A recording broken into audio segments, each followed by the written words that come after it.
Ok, alors c'est toujours un challenge difficile, mais je m'y soumets bien volontiers. Alors le premier, ce sera Ty Segall and the Muggers, qui va jouer le vendredi. Donc Ty Segall, c'est un petit peu le nouveau héros, on va dire, de la scène garage rock américaine. Les Muggers, c'est son nouveau groupe qui est la crème des musiciens indie de cette scène. Et donc, Ty Segall, il a sorti pas mal d'albums ces derniers temps, lui en solo, avec son groupe The Muggers, avec son groupe Fuzz. Et c'est vraiment, on peut dire, avec The Oasis, la nouvelle scène garage américaine, et c'est un petit peu le nouveau héros de cette scène, quoi. Numéro 1, alors c'est Voilà. numéro 4. Un numéro 5, 4, 3, 2, 1, je sais pas dans quel Ah, ordre. il n'y a pas vraiment, il y a pas vraiment d'ordre parce que c'est un petit peu vraiment les 5 coups de cœur, hein. L'autre coup de cœur, ça va être Anderson .Paak qui joue le dimanche. Donc, nouvel artiste de la scène soul hip-hop américaine, voilà, qui explose en ce moment aux États-Unis, qui commence à devenir une star. Je pense qu'il va devenir aussi gros que Kendrick Lamar, ce jeune homme. Il est vraiment bourré de talent. C'est un très très bon chanteur, très très bon batteur, très très bon songwriter. Enfin voilà, il est vraiment complet. Et donc, on est vraiment ravis de l'accueillir pour sa première tournée européenne, parce que ça va être une vraie machine à groover. On peut dire que c'est un espèce de mélange entre Jamiroquai et Dr. Dre sur scène. Voilà. Numéro, alors on a fait le 1, on a fait le 4, on va faire le 3 maintenant. Sleep, groupe métal donc mythique qui jouera le dimanche.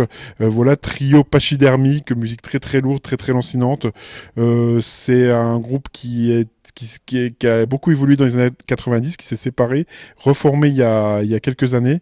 Et c'est vraiment un groupe qui a marqué toute une scène, on va dire la scène Doom, Stoner. Voilà, donc c'est une vraie référence. Il y a 5 dates en Europe, donc chez nous, on est ravis de les accueillir.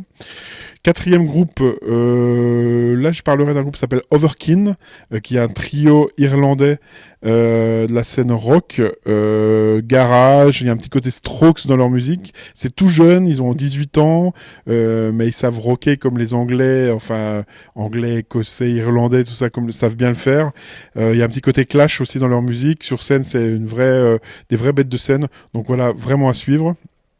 Et puis le numéro 5, je vais quand même dire peut-être une petite tête d'affiche, parce que le retour d'une petite tête d'affiche, je dirais Beck, parce que ça fait longtemps qu'on l'a pas vu. C'est vrai qu'on l'avait un petit peu oublié, Beck. Même nous, il était un petit peu sorti des radars. Et puis on l'a revu sur un festival, le festival Oceaga à Montréal, il y a 2 ans.